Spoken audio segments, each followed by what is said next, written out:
berbuat apa. Bimbang, bimbang, bimbang jadinya. Harus bagaimanakah semua. Sudah lebih baik sudah. Lepaskan saja dia. Oh, oh, oh, oh, oh, oh, oh, oh, oh, oh, oh, oh, oh, oh, oh, oh, Kanto.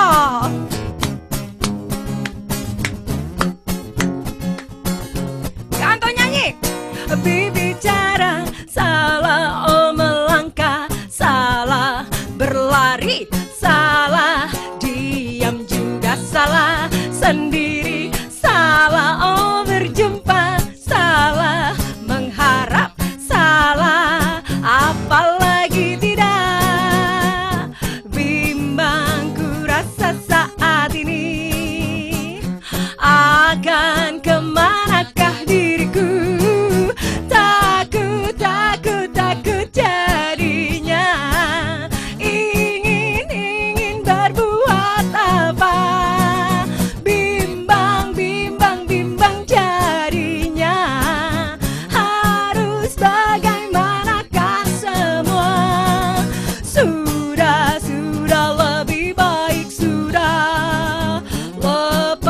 Lepaskan saja semua. Oh, oh, oh, oh, oh, oh, oh, oh, oh, oh, oh,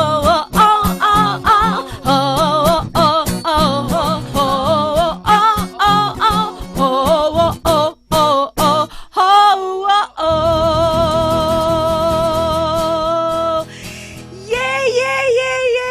Selamat pagi, assalamualaikum warahmatullahi wabarakatuh. Tepuk tangan dulu dong semuanya.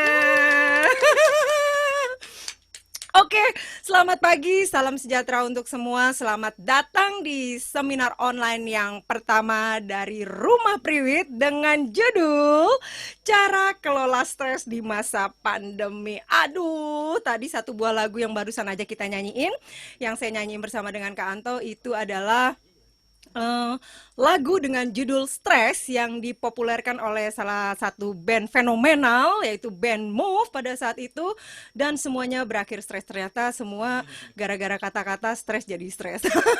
Tapi ini ternyata hari ini akan ada solusinya insya Allah, karena kita kedatangan seorang narasumber yang luar biasa, seorang psikolog dan juga praktisi kesehatan mental dan staf pengajar dari Fakultas Psikologi Universitas Indonesia. Siapa dia? Livina, gitu ya. Livina Dewi MPsi psikolog. Waduh, saya manggil beliau ini ya, manggil beliau Teh Livi. Jadi kalian juga boleh panggil beliau Teh Livi. Mana nih Teh Livinya nih? Oke ya. Nah, ini dia Teh Livinya. Tara, halo. Masya Allah, apa kabar Halo Teh? semuanya, selamat siang. Selamat siang, Teh Livi. Ini luar biasa Ya, banget nih ya. Ini backgroundnya saya kayaknya agak-agak ini nih, agak-agak menarik perhatian. Lagi di mana Teh? lagi menikmati layanan-layanan kesehatan yang ada di Masya Indonesia. Allah. Ya, karena ternyata sekarang kita harus apresiasi, Kak Sinta. Mm-mm, mm-mm. Para tenaga medis, baik kesehatan fisik maupun kesehatan mental yang ada di Indonesia itu pantang mundur dalam usaha-usaha untuk membantu kita. Masya Nah, Allah. kita sekarang berarti yang non medisnya nih kita bantu agar yang lain juga Benar. tetap sehat mental dengan Sehat mengetahui mental ya. tentang stres. Ya ampun. Tapi ini aku jadi deg-degan ya. Ini luar biasa banget sih ya. Eh, ada keuntungannya sebenarnya virtual ya. Masya Allah banget gitu ya. Televi dari rumah sakit. Ini beneran lagi di rumah sakit. Tangannya aja masih diinfus. Tapi karena apa ya, ada rasa tanggung jawab yang luar biasa ya gitu ya. Karena hari ini kita udah sepakat untuk mengadakan seminar online ini. Alhamdulillah Televi bisa bergabung. Thank you banget loh Televi. Iya, oke. Terima kasih Kak Sinta, kita bisa ngobrol sama-sama di sini. Thank you, thank you, thank you. Oke, jadi sebelum kita ngobrol bersama dengan Televi juga di sini udah bergabung tadi ada Kak Anto juga dari Rumah Priwit, dan juga ada Kak Aisyah dipegang di sekretariat Rumah Priwit, dan ada Kak Isya Pohan. Waduh, ini sebenarnya kita nggak share-share link Zoom ya loh. Emang sengaja mau supaya orang bisa mengikuti seminar terbuka di Facebooknya Rumah Priwit. Oke, saya ceritain dulu ya. Televi ini tuh bayangin ya, udah 16 tahun berpraktek sebagai seorang psikolog dan memfokuskan kepakarannya itu emang khusus di kesehatan mental dan psikologi kesehatan. Jadi pas banget dengan situasi yang ada saat ini, dan seperti kita ketahui bersama, semua orang mungkin gitu ya, hampir semua orang banyak yang lagi mengalami stres. Gimana gak stres, tiba-tiba PSBB, nggak bisa ngapa-ngapain, punya job juga akhirnya banyak yang tertunda, rencana-rencana jadi tertunda. Tapi kita meyakini bahwa segala sesuatu itu pasti ada niat baik dan rencana baik dari Tuhan Yang Maha Kuasa, gitu deh. Nah, jadi jadi untuk pagi hari ini tema kita yaitu cara asik kelola stres di masa pandemi. Tentunya akan membawa kita semua, insya Allah akan mendapatkan solusi dari apa yang akan dipaparkan oleh, aku sebutnya Teh Livi aja. Jadi kalian juga bisa sebutnya Teh Livi, biar makin akrab. Tuh, sampai ini jadi batuk deh. Oke deh, tanpa lama-lama, tanpa berpanjang-panjang, kita akan memberikan kesempatan yang sangat istimewa ini, dan tentunya juga sebelumnya saya juga mohon kesembuhan untuk Televi ya, untuk teman-teman semua dimanapun berada, baik yang di Indonesia maupun di seluruh dunia yang menyaksikan acara ini. Semoga Televi sehat dan semua kita yang menonton juga sehat, terutama juga sehat mental dan jiwa. Oke deh, kalau gitu langsung aja saya memberikan kesempatan kepada psikolog kita Teh Livi. Mangga Teh. Oke. Selamat siang semuanya, selamat siang Kak Sinta juga ya Kak ya. Ini kita mau mulai hari dengan riang gembira nih. Kak Sinta, Hmm, sebelum saya mulai nih, saya mau tanya dulu. ya. Kak Sinta, tadi pagi stres nggak? Nah, itu dia Teh. Kadang-kadang saya suka masih ragu-ragu. Sebenarnya saya stres nggak? Karena biasanya kalau stres yang emang udah mencekam banget kan berasa ya Teh ya. Tapi Hmm. kadang-kadang tuh kita nggak ngerasa kalau kitanya stres gitu Teh. Oh gitu, iya iya. Jadi kalau ditanya Oh, tadi pagi aku hmm, stres nggak? Alhamdulillah sih pagi hari ini bangun tidurku happy gitu. hmm. Jadi nggak banyak apa distorsi-distorsi, nggak banyak inilah, nggak banyak sesuatu hal yang bikin aku ngerasa tertekan gitu. Gitu. Jadi hari ini sih aku kayaknya insya Allah aku happy. Kita semoga happy terus sepanjang weekend ini ya Kak Sinta ya. Amin, amin, Oke. amin, amin, Hmm. amin. Tapi memang Kak Sinta, kadang-kadang Mm-mm, kita berpikir kalau kita bicara stres itu kita memikirkan sesuatu yang besar gitu misalnya. mhm, mhm. Kita memikirkan kita stres karena macet, Hmm. kita stres karena nggak bisa liburan. Nah, Nah, kita nggak bisa liburan ya Kak ya, kita sekarang. Kita juga berpikir kita stres karena misalnya sedang ada permasalahan dengan orang-orang di sekitar kita. Gitu. mm-mm. Seringkali orang berpikir kalau stres itu sesuatu yang besar. Kita kadang-kadang lupa bahwa dalam keseharian kita itu ada hal-hal kecil yang jika menumpuk dapat menimbulkan tekanan yang cukup besar juga bagi diri kita. Gini Kak Ah, contohnya, misalnya kita bangun tidur nih, kita bangun tidur, ketika kita bangun tidur ternyata mati lampu. Waduh, kita langsung kaget. Wah, mati lampu. Cetrek, cetrek, cetrek, cetrek, akhirnya nyala. Lalu kita keluar rumah, mau ke ATM, ngambil ATM, nggak ada struknya atau uangnya habis. Kita kaget. Tapi ya udah kita pindah ke ATM lain. Kita mau naik kendaraan umum, kendaraan umumnya lama. Terus udah kita ke yang lain. Sebenarnya hal-hal kecil seperti itu juga bisa menyebabkan stres pada diri kita, gitu. Kalau kita dalam bahasa yang lebih keren, kita menyebutnya itu adalah daily hassle. Jadi ada hal-hal kecil dalam keseharian kita yang jika kita tumpuk akan menimbulkan dampak yang besar seperti kita mengalami stres juga. Ini yang kadang-kadang orang suka merasa kalau saya lagi bertemu klien saya nggak pernah stres kok Bu, gitu. Tapi ketika ditelusuri, ternyata dalam kesehariannya itu banyak hal-hal yang dapat menimbulkan situasi yang tidak nyaman bagi diri orang tersebut, gitu ya. Tapi kalau kita lihat secara umum, apa itu stres? Stres itu adalah satu kondisi di mana ada sesuatu yang kita harapkan atau kita inginkan tidak terjadi dan menimbulkan tekanan pada diri kita. Ya, Oke. kalau kita cari dalam kamus-kamus bahasa Inggris, stres itu kan artinya tekanan ya. Mhm Jadi mhm iya, ketika ada stres kita merasa tertekan. mhm Dan mhm ketika kita akan membicarakan mengenai stres, kita perlu cari tahu dulu mhm. apa yang menyebabkan stres kita agar penanganannya bisa sesuai terhadap kebutuhan kita itu. Itu I garis see. besarnya, Kak Sinta. Oke oke. Dan semoga nanti kita jadi bisa melihat lebih telaah lagi dalam diri Iya iya. kita. Apakah benar kita bebas stres atau kita sudah menumpukan stres sehingga tiba-tiba kita langsung bilang, aduh saya udah stres berat nih. Padahal Ah. sebenarnya kita sudah bertahap menabung Mhm hal-hal mhm. yang dapat menimbulkan stres. Oke, jadi dimulai dari yang kecil-kecil tadi itu ya Teh ya? Bisa, hal-hal kecil seperti itu jika tidak kita tanggulangi, itu akan menimbulkan stres bagi diri kita. Kenapa Oke. begitu, Kak? Ketika kita bicara tentang stres, mungkin kita coba bayangkan, ketika Mmm, kita tegang itu, tubuh kita nggak nyaman. mhm mhm Kadang-kadang mata kita membelalak. mhm mhm. Kadang-kadang kita pegal Betul. di ininya ya, di apa leher-leher kita. Kadang-kadang kita bingung, nggak tahu mau mikirin apa. Jadi Mhm sebenarnya ketika kita bicara mengenai stres, kita tidak bicara hanya kondisi fisik saja atau kondisi mental saja, mhm. kita bicara adalah kolaborasi. Cie, bahasanya keren nih. Kolaborasi Kolaborasi. antara kondisi fisik dan mental kita. I Dan see. kadang-kadang pikiran kita juga berpengaruh di situ. Mhm Saya mhm kasih mhm. contoh boleh ya, Kak ya? Boleh banget, Misalnya gini, Kak. Mhm. Jakarta macet, udah ya kita nggak bisa bohong deh, Jakarta itu Heeh heeh macet. heeh. Tapi ketika kita mau berangkat, kita sudah bilang, aduh nanti macet nih, pasti saya nyampe telat waktu deh. Mhm. Berarti sebetulnya kita sudah menimbulkan beban pada diri kita bahwa ada sesuatu yang tidak berjalan seperti yang kita inginkan. Ketika kita di perjalanan, kita jadi tidak menikmati karena kita jadi ngedumel gitu. Ini bakal macet ya, saya nggak bakal nyampe tepat waktu. Berarti di sana sudah ada faktor dari pikiran kita Mhm. terhadap emosi tidak nyaman yang kita rasakan. I Dan see. tentunya jadi berpengaruh juga karena emosi kita tidak nyaman juga, tubuh kita menjadi tegang, dan Mhm. ketika kita sampai di tujuan, keluar dari mobil, kita pegel dan ngomel gitu. Nambah tuh Jadi dia. sebetulnya itu merupakan satu sinambungan. Mhm Kita coba mhm skenario yang lain. mhm Ketika kita mau berangkat, kita tahu, oh ya mhm akan macet nih di mhm Jakarta.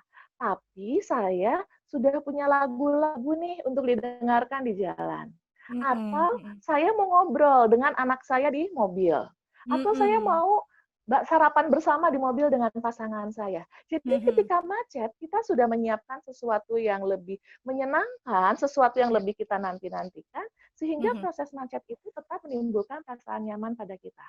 oke Macetnya nggak berubah, tapi iya pikiran kita dan emosi kita itu jadi berpengaruh terhadap cara kita menangani mhm situasi yang dapat menimbulkan stres bagi diri kita. I see. Jadi tergantung bagaimana cara kita mengelola pikiran kita itu juga ya Teh ya? Maksudnya Pikiran dan apa yang bagaimana tergantung kita pikirkan juga gitu ya? dan mengelola bagaimana stres itu ada di depan kita, Kak, gitu. Oh, jadi Contoh ini yang masalahnya lain. ada gitu ya, tapi bagaimana Hmm, cara kita mengelolanya gitu ya? ya, makanya tidak Ah, pernah ada kata yang kita bilang menghilangkan stres. Dalam keseharian kita pasti ada stres, Kak. Stres-stres kecil itu oh. pasti ada. Mhm Mau bikin mhm Indomie, tiba-tiba gasnya habis. Atau mau bikin mhm. Indomie, mie-nya tiba-tiba kurang masak gitu. Itu kan sebenarnya Mhm. stres kecil yang tidak kita sadari. Iya Untuk iya anak-anak kita, kadang-kadang iya. kita juga tidak menyadari hal seperti itu terjadi, Kak. Ah, Misalnya, ketika dia mau mengerjakan PR, bolpennya habis. mhm mhm mhm Kadang-kadang orang tua suka luput dan bilang bahwa ya udah pakai bolpen yang lain. Tapi kadang-kadang mhm buat mhm. anak bolpen itu bolpen kesayangan, lalu dia mengerjakan PR-nya dalam perasaan sedih. Itu juga kadang-kadang bisa menimbulkan stres pada diri anak-anak kita gitu. Jadi Aduh, memang jadi sumber stres di sekitar kita itu banyak sekali, Kak. Dan kita mhm. akan coba diskusi bagaimana ya cara kita mencoba menghadapi dengan lebih tenang dan agar tidak menumpuk menjadi stres yang berkelanjutan. Waduh, jadi ternyata benar-benar emang balik lagi segala sesuatu itu bagaimana cara kita mengelolanya, tapi kayak seperti tadi sudah disampaikan Teh Livi, menghilangkan bukan bahasanya menghilangkan ya, tapi dikelola gitu ya. Ya, Karena saya lebih memilih bahasa ya dikelola, Kak. Mhm, karena kayaknya kalau dihilangkan ya itu tadi stres-stres kecil ya kayak gini aja nih mau live gitu, Hmm. pasti ada kan rasa nervous terus jadi kayak tertekan gitu gitu. Jadi itu juga salah satu bagian dari stres-stres kecil sebenarnya ya Teh ya? Iya, Kak. Saya boleh Aduh, tanya nggak, Kak Sinta? boleh dong. Tadi waktu Kak Sinta bilang mau live ini, Kakak Mhm deg-degan, apa yang mhm. Kakak lakukan? Saya berusaha narik napas saja. Terus saya Oke, berpikirnya berusaha narik nafas. ya, Mhm. terus saya berusaha untuk, ya itu tadi membuat, saya berpikiran lebih positif aja. Jadi saya kembali kepada tujuan awalnya, tujuannya adalah ya itu tadi kita mau berbagi informasi gitu. Kalau segala sesuatu yang terjadi misalnya biasanya kecenderungannya tuh kalau untuk aku stresnya teknis sih, Kak. Jadi misalnya, "Entar Oke. ini live-nya gimana ya? Entar ini gimana ya?" Gitu. Jadi kayak kayak yang dipikirin hal-hal seperti itu gitu. Tapi begitu udah misalnya kayak gini, begitu udah on air gitu, harus berjalan, ya udah jalan aja dulu gitu. Nanti ya insya Allah juga Mhm. semuanya ada solusinya gitu. Gitu sih cara aku Oke. ngatasinnya sih Kak. Saya mau fokus pada yang tadi dikatakan Kak Sinta. Ketika Mm-mm, Kak Sinta sedang stres tadi, Kak Sinta mengatur agar live berjalan lebih baik. Kak mm-mm. Sinta koordinasi dengan Kak Anto, dengan Kak Iya, Aisyah, betul. agar proses jalannya menjadi lebih mulus. Mhm, mhm, Sebenarnya itu mhm. adalah salah satu jenis stres juga, Kak. Kita Ah, dalam bahasa psikologi menyebutnya adalah eustress. oh Jadi, dalam stres. bahasa yang lebih sederhana adalah stres yang positif. Ketika kita Ah, merasakan berada dalam satu tekanan, kita berusaha untuk mengelola atau kita berusaha mhm. mencari cara agar mendapatkan hasil yang terbaik. Jika Hmm, kita nanti punya anak yang mengalami kepanikan menjelang ujian, tapi dia belajar, dia mhm, mhm, sungguh-sungguh belajar, makan dengan mhm. benar, lalu dia tidak tidur terlambat, itu kita bisa apresiasi dengan bilang, memang iya ujian ini menakutkan atau menegangkan, tapi kamu sudah berusaha dan ternyata hasilnya bagus. Jadi Oh, ketika kita berhadapan dengan stres dan stres ini kita kelola untuk mendapatkan hasil yang lebih baik, kita menyebutnya adalah stres atau stres yang baik. hmm, Sebaliknya, kalau Kak Sinta tadi stres, maaf ya Kak, ya semoga nggak terjadi. Terus Kak Sinta jadi keringetan, jadi bolak-balik ke kamar mandi, nggak bisa bangun pagi-pagi, iya, iya, iya, malah jadi mohon maaf sakit, iya. kita menyebutnya itu adalah stres yang memberikan dampak yang negatif. I Kita see. menyebutnya itu adalah distress. Ketika mengalami stres, cara-cara yang dilakukan atau dikelola justru membuat kondisi menjadi lebih buruk Mhm, gitu. mhm. Iya, Jadi iya, nggak iya. selamanya stres itu artinya negatif, stres pun bisa artinya positif. Yang dilakukan oleh Kasinta dan semua kakak-kakak di rumah Priwit pagi ini, saya tadi sempat Mhm. mendengarkan nih bagaimana usaha keras dari kakak-kakak di rumah Priwit. Saya lihat hal itu, wah ini adalah contoh-contoh distress yang baik. Iya, iya, Ketika iya. menghadapi satu peristiwa, ingin memberikan hasil yang terbaik, lalu melakukan segala hal agar berjalan dengan lancar. Jadi Aduh. boleh dong kita sekarang semua tepuk tangan untuk kakak-kakak di rumah Priwit. Pokoknya kita apapun yang terjadi yang penting hidupnya asik. Iya, Iya. ini menarik banget ya Livi. Jadi ternyata Ya, stres itu tidak selalu negatif gitu ya. Jadi ada ya. stres-stres yang positif di mana tadi kalau aku boleh tangkap gitu, begitu ada tekanan gitu ya, terus tapi dikelolanya dengan baik untuk mencapai satu tujuan, nah hasilnya jadi baik gitu. Ini aku Ya. jadi keinget gini ya, kan, kan kayak ini contoh nih kayak marketing-marketing gitu ya. Dia kan suka dapat tekanan, pressure, target dari bosnya gitu ya, makin tertekan, makin ini, makin ada jalan. Dan itu kadang-kadang juga yang terjadi sama kita begitu udah kepepet. Iya, contohnya kayak begini gitu. Jadi tiba-tiba ada ide A, ide B, ide C gitu. Itu salah satu stres positif, Teh. Eh, akan tergantung situasinya Kak Sinta. Ah, Kadang-kadang tetap. statement Kak Sinta ini dipakai oleh mahasiswa saya. Oh ya. Bu, Bu, saya nggak mau ngerjain tugas sampai saat terakhir. Soalnya Oh, saat terakhir idenya banyak. Kita tidak bisa memandang seperti itu juga.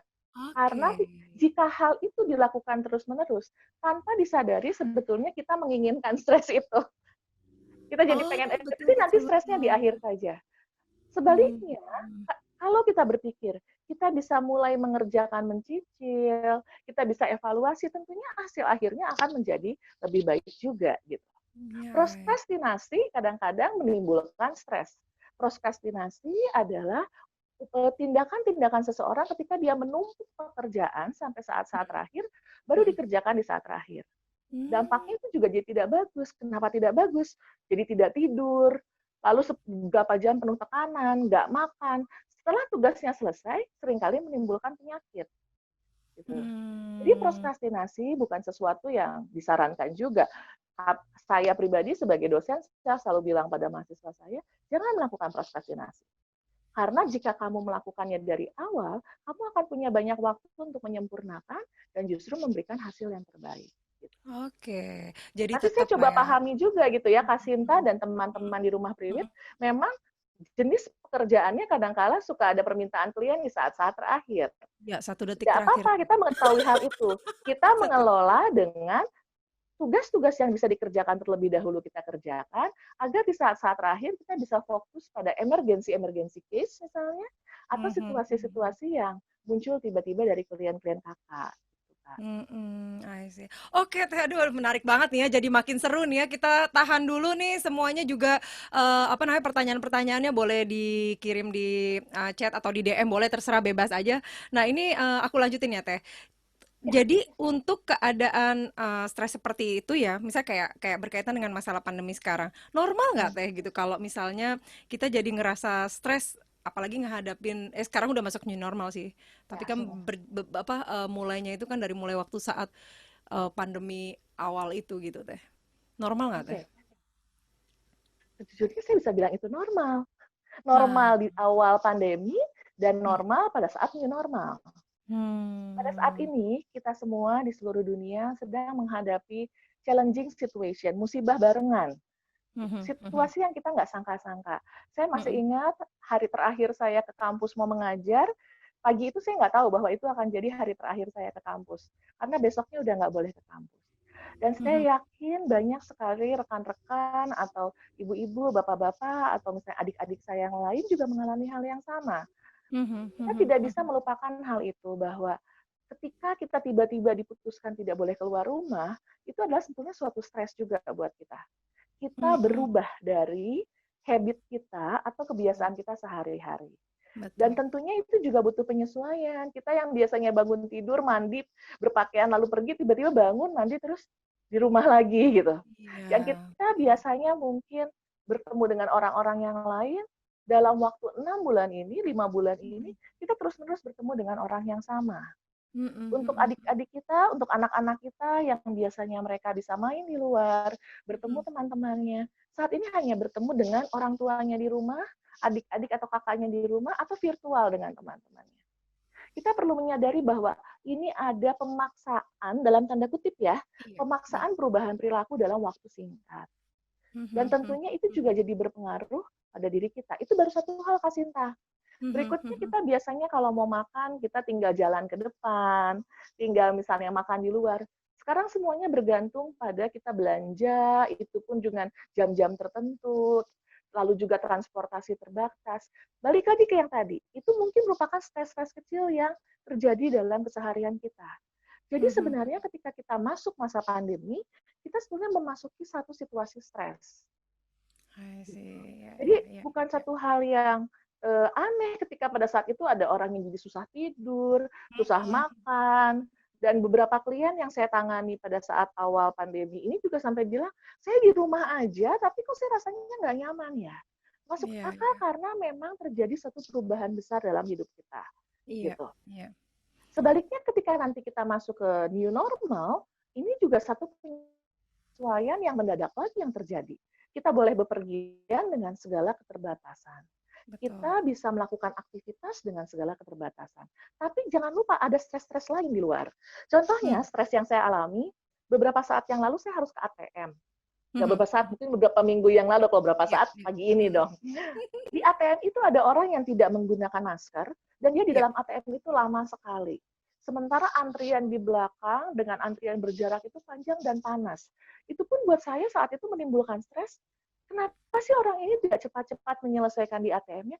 Kasihan dong orang-orang yang di belakang mengantri dan kami semua nggak nyaman dan ingin cepat pulang. Itu pun sudah mhm, mhm, menimbulkan stres sebenarnya. Atau mmm, ketika kita sedang di antrian, kita sedang paham bahwa kita harus menjaga jarak. Ada orang Iya, yang nempel-nempel ke kita, itu pun juga sebetulnya menimbulkan stres pada diri kita stres. juga. Iya, Gitu. iya, iya, Jadi iya. memang benar yang tema yang diangkat oleh Kasinta dan teman-teman. Stres ini di new normal adalah sesuatu yang challenging juga buat kita. New normal bukan berarti kita terlepas dari segalanya. Justru kita perlu menyesuaikan diri lagi agar Hmm. kita bisa menjalankan new normal ini dengan lebih nyaman. Aduh, seru banget. Ya, kita tepuk tangan dulu dong. Yeay.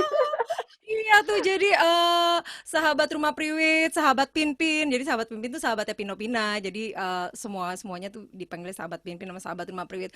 Jadi tadi sudah disampaikan oleh Televi bahwa stresnya emang nggak bisa dihilangin, udah nggak apa-apa. Tapi gimana caranya kita untuk mengelola stres tersebut gitu. Dan apalagi di era new normal saat ini, yaitu menjadi satu tantangan, menjadi challenging buat kita semua. Gimana caranya kita bisa mengelola stres ini dengan baik supaya stresnya jadi stres positif tadi kayak gitu. Nah, bocoran tipsnya dong Teh, gimana cara supaya ngelolanya? Ini yang sebenarnya Harus ditunggu pakai bocoran ya. bocoran. Gimana nih caranya supaya asik gitu ngelola apa yang mengelola stresnya. Terus ya, oke oke oke gitu misalnya apa namanya? Rasanya sih kayaknya kita udah oke nih mengelolanya tapi apakah sudah benar atau belum gitu gitu Teh. Ayo dong Teh kasih tipsnya Teh boleh ya? Oke. Sebetulnya tipsnya itu cukup mudah. Tips Mhm. yang paling apa ya P3K-nya atau band aid yang paling mudah adalah nafas. Ah, Ya, betul. Bernafas dulu. Kata oke pertamanya oke oke. bernafas dulu. Bernafas Setiap bernafas. kali saya sedang memberikan materi tentang stres, saya ditanya, apa yang menjadi tips mengatasi stres? Bernafas. Kenapa? Mhm. Kita coba sadari. Ketika kita dalam kondisi yang menegangkan, menakutkan, atau kondisi yang membuat kita marah, biasanya nafas kita menjadi berubah. Kalau kita misalnya tiba-tiba terjadi sesuatu, terus kita pasti kan menahan nafas, atau yang gitu menjerit, terjadi perubahan pada diri kita. Ah, Berarti sebetulnya bernafas dapat menjadi tool utama yang dapat kita gunakan, Kak Sinta. iya. Nafas seperti apa dulu? Tarik nafas panjang, Panjang. fokus pada nafas, lalu dihembuskan perlahan-lahan. Ya, kita tarik nafas panjang, ditahan sebentar, lalu dihembuskan perlahan-lahan. Oke. Kita coba sekali lagi ya, Kak. Kita Oke, tarik kita coba. nafas panjang, kita tahan, lalu kita hembuskan perlahan-lahan. Saya boleh tanya, bagaimana sekarang badannya Kak Sinta? Adakah Aduh, perubahan tadi sebelum bernafas dengan setelah? enak enak banget Kak, enak banget. Enak banget Ya, Kak. ya. Lagi Karena kali Kak, dengan sekali kita lagi Kak, sekali bernafas, lagi Kak. oh boleh, yuk kita lakukan bersama-sama ya. Kita lakukan bersama-sama Ayo ayo yuk. ayo. Kita Untuk yang tarik di nafas Facebook, yang panjang, di di rumah kita manapun lakukan. silakan. Yuk. Ya, yuk kita tarik nafas bersama-sama. Tarik nafas panjang, dari hidung tarik nafasnya, tahan dulu sebentar, lalu hembuskan dari mulut perlahan-lahan. Jika perlu, letakkan tangan di perut, rasakan bahwa perut itu mengembang dan mengempis. Kita hembuskan dulu, perlahan-lahan terasa bahwa perutnya mengempis. Tidak usah terlalu tegang, cari Iya. posisi yang nyaman, nggak usah terlalu ditarik, biarkan nafas ini bergerak dengan Alami ya. normal.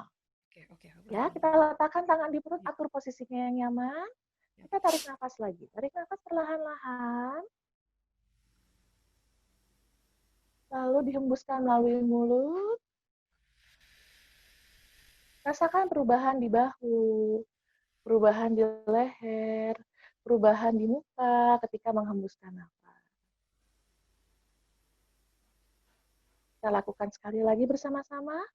Tarik nafas panjang.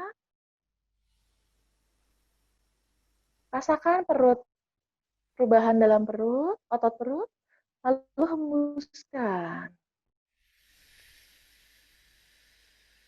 2 kali lagi ya, kita lakukan. Tarik nafas panjang, rasakan perut tertarik, tahan, lalu hembuskan perlahan-lahan.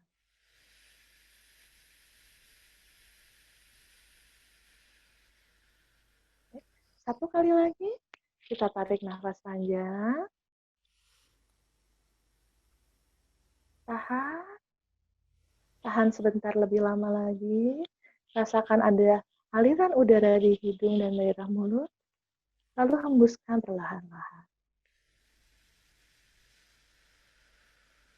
Oke. Bagaimana, Kak Sinta? Alhamdulillah, Kanto oke Kanto. Aduh, oke banget. Aduh, ini rasanya sampai ini rasanya sampai ke kepala loh, dari kepala sampai ujung kaki rasanya las gitu teh. Masya Ya, itu Allah. adalah salah satu cara yang emergensi yang kita bisa lakukan, Mhm, mengatur nafas. Kalau mhm, dalam bahasa yang sering digunakan para praktisi, nanti kita akan kaitkan dengan breathing exercise. Jadi kita mengatur nafas kita. Tapi ini adalah hal emergensi yang bisa dilakukan, Kak. Untuk oke. ibu-ibu yang berada di rumah, yang kadang-kadang menghadapi anaknya berantem, atau anaknya Mhm, menangis, atau apa, mhm. sebelum ke anaknya, ibunya dulu tarik nafas dulu. Ibunya tarik nafas dulu, tenangkan. Bener Pasti bener kita bener. ketawanya langsung bahagia gitu. Karena Ibunya apa dulu sih? yang tarik nafas, Gitu Kak, ya. ibunya yang perlu menenangkan dulu. Kak Mhm, Sinta, Kak Anto, Kak Yaisa yang tadi mencoba bersama-sama saya, mhm, terasa mhm, nggak bahwa tadi bahu menjadi mhm. lebih rileks, Betul. lalu di daerah wajah lebih rileks, lalu di Mhm, daerah leher juga jadi lebih rileks. mhm, mhm, mhm. Berarti pada saat kita lebih rileks sebenarnya, secara fisik kita sudah berubah. Tekanan darah kita yang tadi berdebar kencang atau aliran darahnya itu tadi kencang menjadi lebih turun. Lalu juga kita tidak terlalu tegang karena sudah menjadi lebih rileks juga. Rileks. Ketika tubuh kita, fisik kita menjadi lebih nyaman, lalu emosi kita menjadi lebih tenang, kita bisa Mhm, berpikir lebih jernih mhm. dalam situasi itu, Kak. I Gitu. see. Kalau saya boleh kasih contoh nih, Kak, Mhm, Kakak mhm. tahu nggak yang bola yang di dalamnya ada saljunya tuh, yang Iya kalau iya iya iya. dikocok-kocok saljunya Iya iya, penuh? yang Iya. mainan anak-anak itu kan? Iya. Ya, ketika kita lagi dalam kondisi stres atau kita kondisi panik, itu seperti bola itu lagi penuh dengan saljunya. Ketika kita lagi menarik nafas, sebenarnya kita sedang meletakkan bola itu dan membiarkan salju itu turun. Sehingga kita bisa melihat dengan lebih jernih apa yang ada di dalam bola itu. Itu analogi untuk keseharian kita. I Ketika see. kita sudah mengatur nafas, kita jadi lebih bisa mengelola apa ya yang sebenarnya membuat kita jadi tegang, jadi Mhm, stres, mhm, jadi marah pada situasi. mhm. Itu satu tips, Kak. Nanti kita akan Ada coba satu tips yang tips. lain lagi. Mungkin ada yang Oh, mau bertanya dulu, Kak? Kita kasih oke kesempatan, oke oke. sepertinya ada Oke, yang kita mau kasih bertanya tepuk dulu. tangan dulu, Kak. Aduh, ini seneng banget ya rasanya. Aduh, ini tuh ini loh, padahal ini pemaparan yang luar biasa berat sebenarnya ya gitu, karena ini semua orang mengalami dan memang balik lagi mau atau enggak kita untuk mengelolanya gitu. Dan ternyata kalau dari tips yang pertama yang tadi Teh Livi sampaikan, itu bisa dilakukan kapan aja, di mana aja gitu ya. Jadi itu Dan sangat tidak berbayar ya, Kak? dan tidak berbayar. Nah, oh ya, oke. Ngomong-ngomong masalah tidak berbayar nih, ada pertanyaan nih ya di DM aku ya, inbox bukan DM, ini lagi live di Facebook. Oke, ini katanya pertanyaannya, jadi kapan dong sebaiknya kita cari bantuan profesional gitu, psikolog atau psikiater saat apa, setelah bagaimana? Karena ya itu tadi kadang-kadang kita nggak ngerasa apa namanya, nggak merasakan bahwa sebenarnya kita udah stres berat loh gitu. Kan ada orang yang apa denial gitu ya bahasanya. Seru banget deh. Gimana tuh Teh? Oke. Ketika kita sudah bilang kita nggak nyaman, kita mengalami stres, sebenarnya itu udah satu langkah yang bisa membawa kita bertemu tenaga profesional. Oh, Apalagi dalam situasi sekarang sudah banyak sekali layanan kesehatan mental atau layanan konsultasi kesehatan fisik yang diberikan secara online. Jadi kita pun dari mhm, rumah bisa mencari bantuan itu. Tapi kadang-kadang yang saya hadapi ketika saya berada di klinik atau bersama klien-klien saya, ketika datang mhm, mereka langsung bilang, Bu, kayaknya masalah saya nggak penting deh. Dan saya selalu bilang begini, jika sudah mmm, dirasakan tidak nyaman, berarti itu sesuatu yang penting. Kadang-kadang tanpa disadari kita sendiri yang membuat situasi itu jadi nggak penting gitu. Aduh, saya udah oh, nggak nyaman nih dalam situasi ini, kenapa ya berat sekali kita di rumah gini-gini. Tapi ya mhm, udahlah, kan memang hidup saya di rumah. Kadang-kadang kita suka seperti itu juga. mhm, Jadi mhm, sebetulnya kita perlu tanyakan pada diri kita sendiri. Situasi yang lain adalah kadang-kala feedback atau masukan dari orang lain. Misalnya anak-anak bilang, Ibu kenapa sih Ibu sekarang tegang banget gitu. Ibu kenapa mhm, sih sekarang nggak bacain saya cerita. Atau Bapak, kenapa sih Bapak kalau sekarang kalau nyetir banyak klaksonnya? Itu kan sebetulnya feedback dari orang sekitar kita yang menunjukkan ada satu perubahan yang terjadi. Tidak apa-apa, datanglah pada tenaga profesional, karena yang masih kadangkala menjadi gambaran atau stigma di masyarakat, kalau bertemu dengan psikolog, psikiater, atau tenaga kesehatan mental, itu adalah orang-orang yang mengalami gangguan berat. Nggak juga, kadang-kadang kita sehari-hari butuh bantuan itu juga. Kadang-kadang kita butuh teman ngobrol. Kalau nggak mau ke tenaga profesional, carilah sahabat. Carilah orang terdekat di mana kita ngobrol. Kadang-kadang ngobrol pun membantu kita mengelola stres. Kenapa? Ketika kita ngobrol, tanpa kita sadari kita mengatur ulang nih, apa ya yang ada di kepala kita. Dan itu kadang-kadang memberikan masukan juga buat kita. Sekarang problemnya, bagaimana teman ngobrolnya? Kalau teman ngobrolnya membuat kita tambah stres, berhenti dulu, jangan di situ dulu. Iya, Tapi itu jika dia. temannya bisa membantu kita lebih mendapatkan gambaran, that's okay. Hmm, Atau hmm, cara hmm. yang lain yang bisa dilakukan juga jika merasa belum siap bertemu dengan tenaga kesehatan mental, cobalah nulis. Tuliskan hal-hal yang mengganggu, hal-hal yang dirasakan tidak nyaman, lalu coba lihat dan evaluasi lagi, apakah dengan menulis saja sudah membantu kita, atau kita bisa membawa tulisan itu ke tenaga profesional. We are there for you gitu. Kita ada, saya bilangnya there karena kita ada di mana-mana, bukan Iya, iya, here. iya. Ya, kita ada di mana-mana. Kami bersedia membantu, dan nanti mungkin bisa dibantu oleh Kasinta juga Hmm, jaringan-jaringan yang hmm, hmm, menjadikan hmm. layanan-layanan kesehatan mental. Dan kami Oke. profesional melakukan hal itu.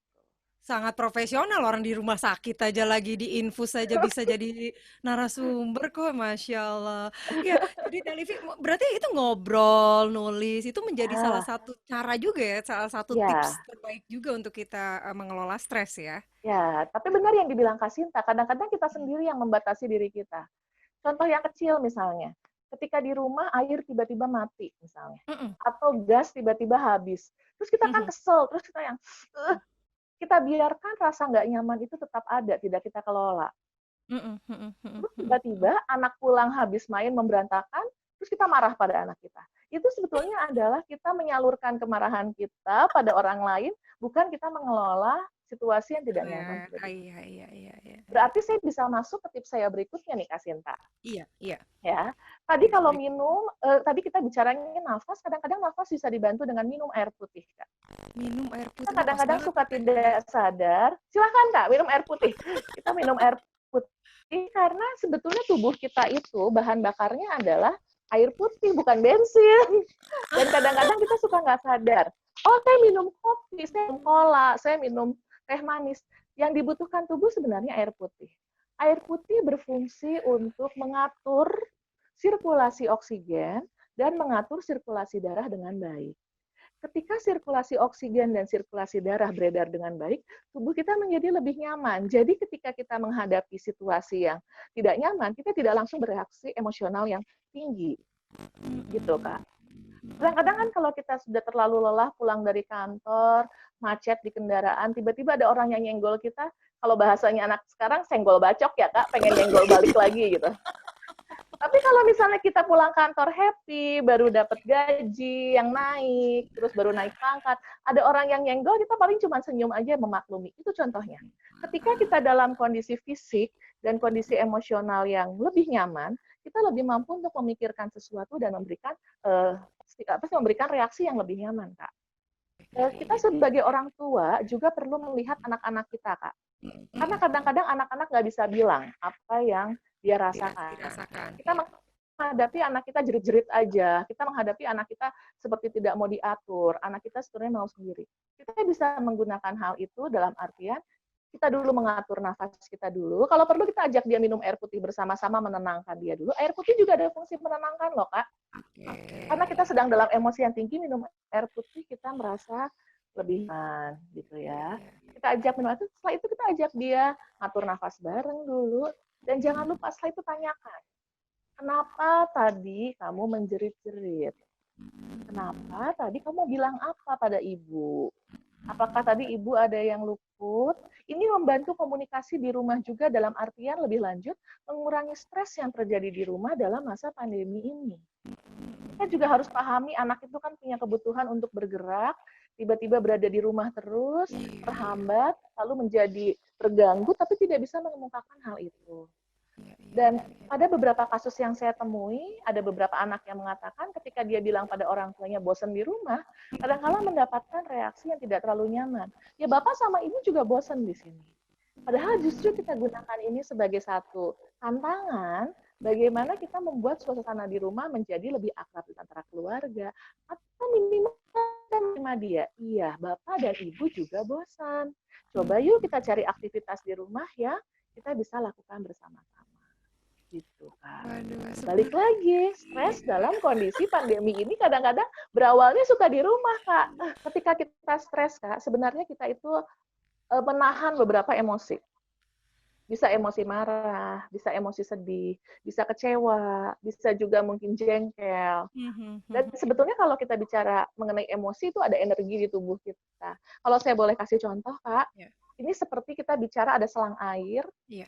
terus tiba-tiba ada sesuatu masukan yang menghambat. Berarti kan energi ini harus kita alirkan agar tidak apa ya membuat kita jadi apa mangkel atau kesel yang tidak disalurkan. Jadi Oke. kita bisa pilih aktivitas yang bisa melakukan hal itu.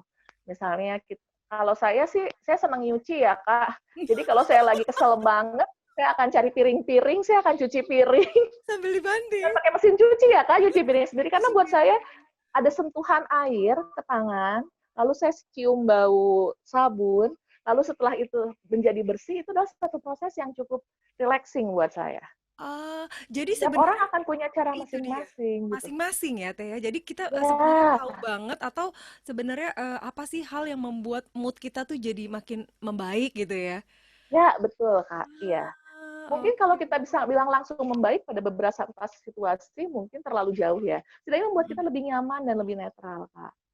Ini Oke. juga mungkin kadang-kadang nyambung kalau saya boleh memberikan sedikit masukan. Iya. Walaupun kita di rumah, kita kadang-kadang lupa dengan yang namanya me time. Waktu buat diri kita sendiri. Mhm, mhm, mhm, Kita nonton film bilangnya ini kan saya lagi waktu buat diri sendiri. Tapi ketika nonton kita mikirin hal-hal yang lain. Kita nggak fokus. mhm, mhm. Kalau saya menganalogikan me time itu seperti sedang nge-charge, Kak. Kalau kita nge-charge baterai, nge-charge handphone, sambil kita tetap melakukan aplikasi, tentunya nge-charge-nya lama. Tapi Mhm, kalau kita nge-charge, tidak melakukan aktivitas apapun, fokus hanya nge-charge, biasanya baterainya akan lebih cepat naiknya. Nah, me mhm, time itu adalah waktu kita men-charge diri kita. Kita harus mencari di mana kita benar-benar fokus pada diri kita, fokus pada pernafasan kita, mengelola atau evaluasi apa yang terjadi, membuat diri kita merasa nyaman. mhm, mhm, Caranya bisa berbagai macam, Kak. Kalau misalnya Kakak senang misalnya nonton, ya mungkin nonton sambil menikmati, oh iya ya, itu adalah pemandangan yang bagus, mhm, mhm, sesuatu mhm. yang menyenangkan. Me time berhasil ketika setelah kita melakukan aktivitas itu kita merasa fresh, merasa seperti situasi yang lebih nyaman buat kita. Mhm, Gak mhm. usah yang mahal-mahal, Kak. Kalau saya nyuci baju sama nyuci piring udah bahagia, Kak. Setelah itu saya udah merasa lebih happy. Oke, Jadi kita cukup cari cara sendiri. cari cara sendiri ya. Betul, betul. Jadi itu Iya, termasuk ada yang caranya beresin kamar. mhm, Ada yang caranya nyapu, ada yang caranya berolahraga. Tapi heeh, pada saat melakukan hal itu kita benar-benar fokus pada diri kita. mhm, Kita mhm. juga dalam upaya untuk mengatur nafas kita menjadi lebih teratur. Kadang-kadang pada beberapa situasi kita juga bisa mampu sambil menata ulang apa yang sedang kita pikirkan. Yang Oke. sering terjadi misalnya ketika kita melakukan me time, tiba-tiba kepikiran sesuatu gitu. Oh iya ya, lupa belum belanja ini. Tarik nafas dulu, ada pikiran itu, minggir dulu ya, kita Iya, menyebutnya iya. parking. Parking dulu aja, minggir Oke. dulu, parkir dulu. Saya mau fokus sama diri saya. Nanti saya akan kembali ke pikiran. I see. Pada saat tadi kita melakukan nafas 5 kali, Mhm. kadang-kadang susah untuk fokus pada nafas kita. Tiba-tiba terpikir, oh ya, ya belum matiin lampu. Oke, nggak apa-apa, saat ini saya mau mengatur nafas dulu. Setelah Mhm. ini saya akan kembali ke mati lampu. Masya Kita Allah. layak untuk memiliki waktu untuk diri kita sendiri. Oke. Bahkan memiliki waktu untuk diri kita sendiri, beberapa menit pun akan membantu kita untuk menjadi lebih sehat dan lebih mampu untuk mengelola diri kita dalam aktivitas selanjutnya. Mhm, mhm. Aduh seru banget ya obrolan kita, tepuk tangan dulu deh. Ini juga salah satu ngilangin relax lagi, tepuk lagi. Coba aku mau nanya dulu dong sama Kanto. Kanto, kamu kalau lagi stres apa toh yang dilakuin ngapain supaya ngilangin stres? Kalau aku sih biasanya kalau lagi stres karena aku suka main gitar ya, jadi aku Ah, main gitar nyanyi aja. Oke, kedengeran nggak? Coba, gimana Kak Anto? Kedengeran, kedengeran. Kedengeran ya, Teh? Kedengeran, Jadi main kalau aku gitar sih, dan nyanyi. funnya aku tuh lebih main gitar, nyanyi entah lagu apa, yang penting kayak nyanyi udah membuat apa refleks di badan tuh lebih santai gitu. Santai, santai. Jadi kalau Kak Anto versinya nyanyi ya, Ambil sama gitar deh ambil pokoknya. gitar terus nyanyi. Iya. Oke, ya itu Oke, Kak bener ya Teh. Anto, itu bisa ditambahkan lagi tuh Kak Anto. Apa tuh? Jadi misalnya begini, pada saat ini Kak Anto lagi marah ya, terus Kak Anto ngambil gitar lagunya jreng jreng jreng jreng jreng gitu ya. Hmm, Tapi yang bisa keras gitu. juga, ya, tapi bisa juga pada saat itu kita berpikir, setelah ini Kak Anto ingin apa ya emosinya? Misalnya pengen lebih tenang.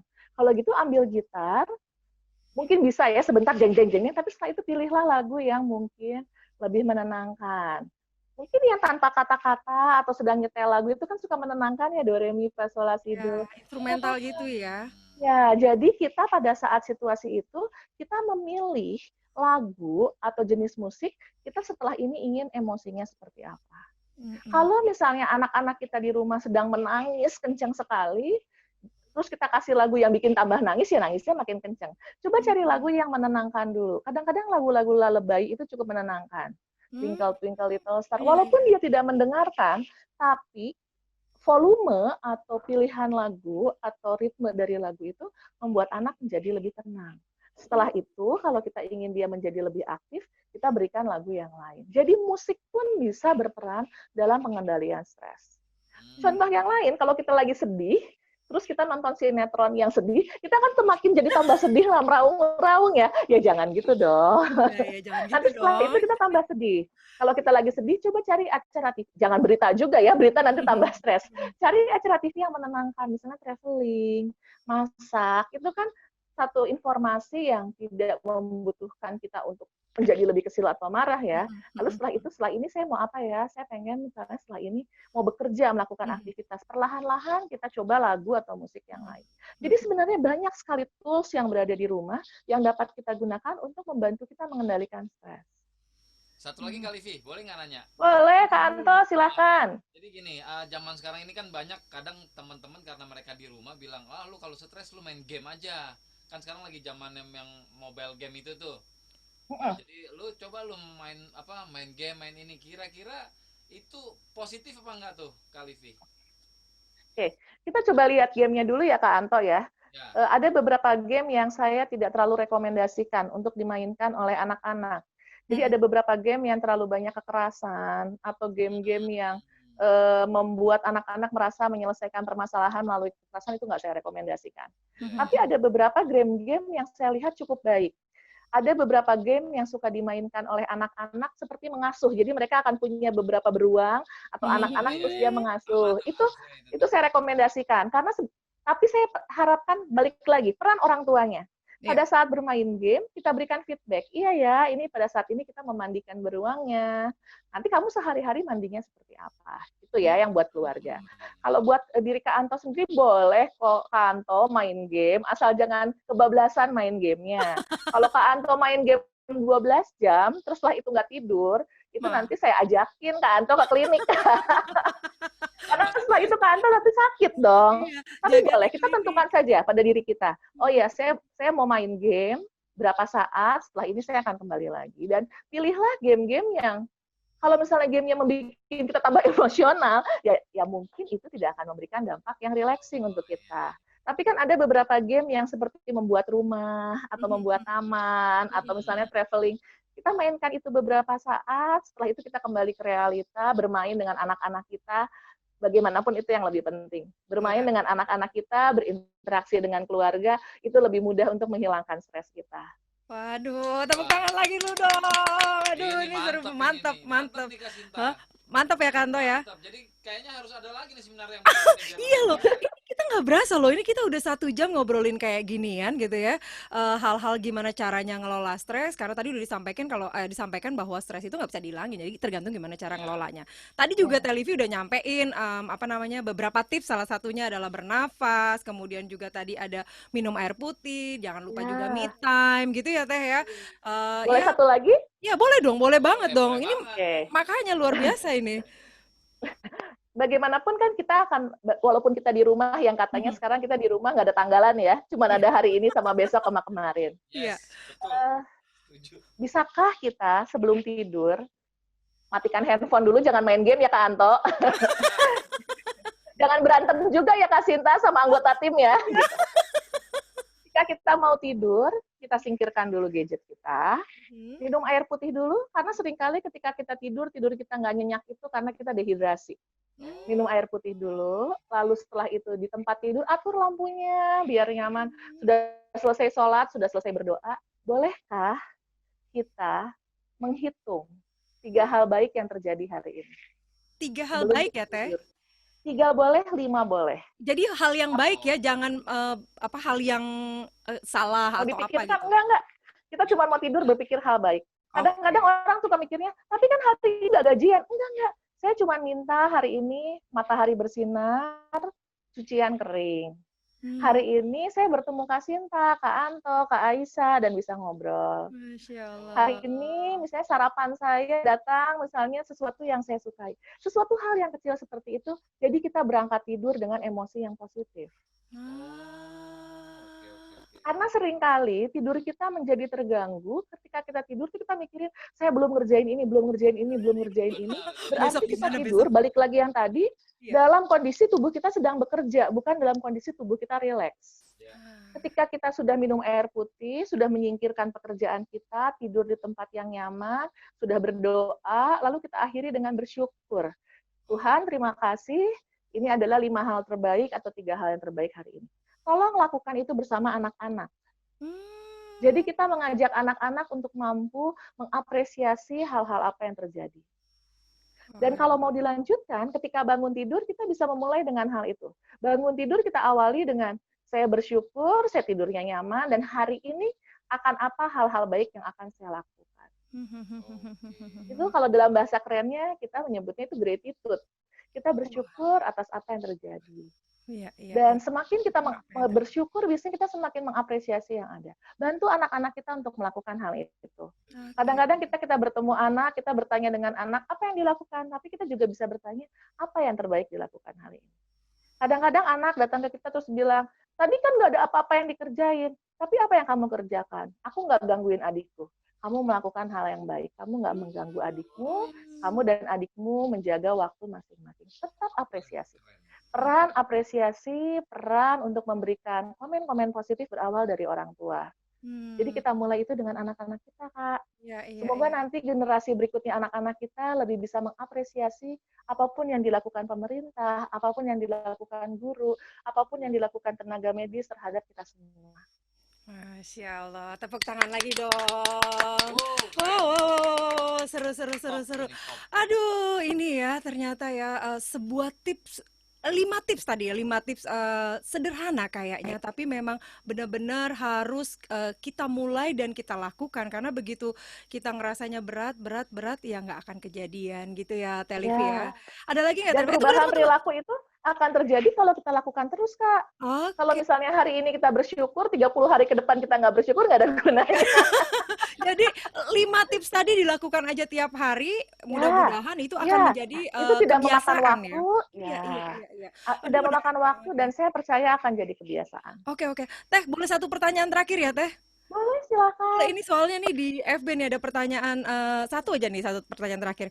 Katanya bagaimana cara tahu kalau kita terus anggota tadi sudah ya sebenarnya ini yang lebih ditanyakan cara tahu kalau kita anggota keluarga atau orang terdekat kita itu stres karena bisa aja kan kita nggak sadar kalau diri kita itu sebenarnya stres yang tadi sebenarnya tapi boleh mungkin diperjelas lagi. Ya, boleh. Yang paling mudah adalah kita pelajari lagi pola kita. Adakah perubahan dalam diri kita? Jika ada misalnya perubahan pola tidur, perubahan pola makan, perubahan dalam pola interaksi kita sehari-hari, itu sudah menunjukkan suatu stres. Itu juga yang dapat kita lihat indikasi dari anak-anak kita. Misalnya dia biasanya makannya banyak, lalu dia tidak makan banyak, atau tidurnya terganggu, atau sering mengalami nightmare, atau misalnya anak kita juga yang biasanya senang berinteraksi jadi pemurung, itu bisa jadi salah satu indikator juga. Jadi sebetulnya yang pertama, yang pertama bisa bertanya adalah orang tua. Tanya dulu, apa yang terjadi? Dan sebetulnya itu kan balik lagi pertanyaan kita seperti apa? Oke. Kadang-kadang kita suka bertanya, kamu sedih ya? Mungkin dia nggak sedih, tapi dia nggak punya emosinya. Tapi kita tanya saja, kita peluk, kalau perlu kita kasih air putih dulu, kita ajak tarik nafas, Iya. mau cerita nggak? Oke. Dan kadang-kadang kita juga perlu bilang, iya saat ini juga ibu merasa sedih karena lagi tidak bisa Mhm. bertemu teman-teman ibu. Iya. Kamu bagaimana? Kita membantu dia untuk memahami bahwa apa yang dia rasakan kita juga merasakan. Bukan berarti menjadi sesuatu yang eksklusif pada orang tua saja. No, anak-anak kita pun juga mengalami situasi yang tidak nyaman juga. And they are very, very, very brave untuk mendampingi keluarga menghadapi semua itu. Luar Jadi tetap biasa. saja yang terbaik adalah keluarga kita karena semua energi positif, semua rasa kasih sayang, semua daya juang kita berawal dari keluarga kita. Waduh, Teh Livi kasih kesimpulan sama statement Oke, terakhir untuk ya di kita seminar coba ini. simpulkan bersama-sama ya. Kita coba simpulkan bersama-sama. Kita hari ini membicarakan mengenai stres. Stres adalah adanya suatu tekanan, adanya situasi yang kita hadapi dalam keseharian kita yang mungkin menimbulkan rasa tidak nyaman. Tapi tidak selamanya stres itu adalah sesuatu yang negatif. Kadang-kadang menghadapi sesuatu yang menantang, sesuatu yang harus kita hadapi, kita mengupayakan untuk mencapai yang terbaik dan stres itu menjadikan suatu hasil yang lebih baik. Tapi sebaliknya, kadang-kadang ketika kita menghadapi situasi yang tidak nyaman, situasi yang menakutkan, justru membuat kita menjadi buruk kesehatannya atau menjadi tidak nyaman, itu artinya menimbulkan dampak yang tidak diharapkan. Sebenarnya cara untuk mengatasinya pun ada di sekitar kita. Yang bisa kita lakukan pertama adalah kita mencoba melihat hal-hal apa ya yang menimbulkan tidak nyaman pada diri kita. Dan tadi sempat kita bicarakan bahwa sebenarnya stres ini bukan cuma fenomena psikologi saja atau misalnya fenomena medis saja, tidak. Ini adalah suatu ya, kolaborasi dari fisik, dari mental, dan dari pikiran kita juga. Gitu. Jadi kita bisa mencoba dari hal-hal tersebut. Apa yang kita bisa lakukan untuk menghadapinya? Yang paling penting adalah bernafas. Tadi kita sudah melakukan bernafas bersama-sama, minum air putih yang banyak, lalu juga mulai mencoba untuk lebih mengapresiasi banyak hal di sekitar kita. Karena sebetulnya stres tidak akan meninggalkan kita, tapi kita akan mengelola dan bersahabat dengan stres agar tidak menjadi musuh kita.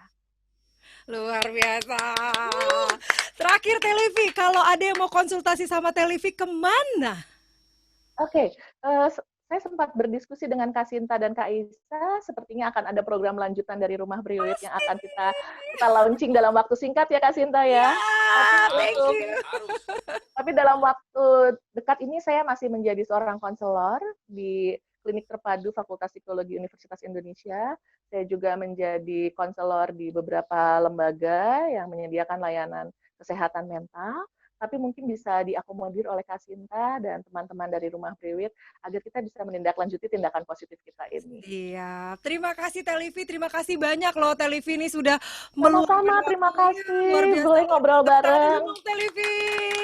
Oke, terima kasih banyak untuk Livina Dewi Empati psikolog ya, luar biasa Teh Livi kalau kita biasa manggilnya, udah dalam keadaan sebenarnya kurang sehat tapi begitu profesionalnya karena mempunyai rasa tanggung jawab untuk berbagi cerita, berbagi ilmu untuk kita semua yang ada di Rumah Priwit maupun di seluruh mancanegara, Masya Allah. Dan yang pasti tadi kelola stres itu ternyata bisa dengan cara yang sangat sederhana, dengan cara yang asik. Yang penting mulai aja dulu, lakukan aja dulu, segera dan yang paling penting tadi keluarga ini biar menjadi kebahagiaan kita di dunia maupun di akhirat. Gitu ya Teh Livi ya. Oke, terima kasih banyak untuk seluruh keluarga besar Rumah Priwit Indonesia dan juga seluruh sahabat Rumah Priwit maupun sahabat Pin dimanapun berada. Jangan lupa di follow nih ya, di follow IG-nya Rumah Priwit, kemudian juga diikuti juga Facebook-nya Rumah Priwit, dan yang paling penting subscribe itu YouTube-nya karena seperti tadi Teh Livi juga sudah sampaikan, kita nggak akan sampai di sini karena kita akan banyak sekali program-program yang bisa kita bagikan untuk sahabat-sahabat semua dimanapun Anda berada. Oke, saya Sinta Priwit dan ada Kak Anto, Kak Aisyah dan ada Kak Isya dari Rumah Priwit mengucapkan terima kasih dan mohon maaf sebesar-besarnya jika ada kesalahan. Sampai ketemu lagi di seminar berikutnya. Kalau tadi dibuka dengan lagu judulnya Stres, kalau ini ditutup dengan judulnya lagu Asik. Oke.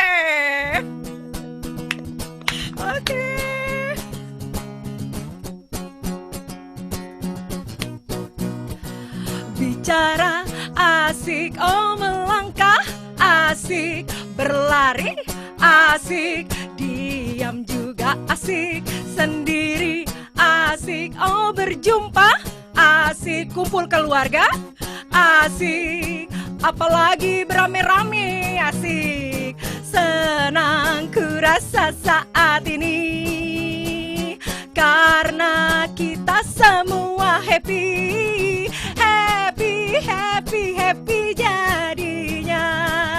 Ingin berbuat apa aja, asik, asik, asik jadinya.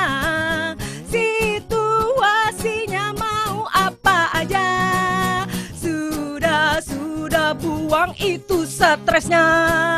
Kita happy happy saja semua. Oh oh oh oh oh oh oh oh oh oh oh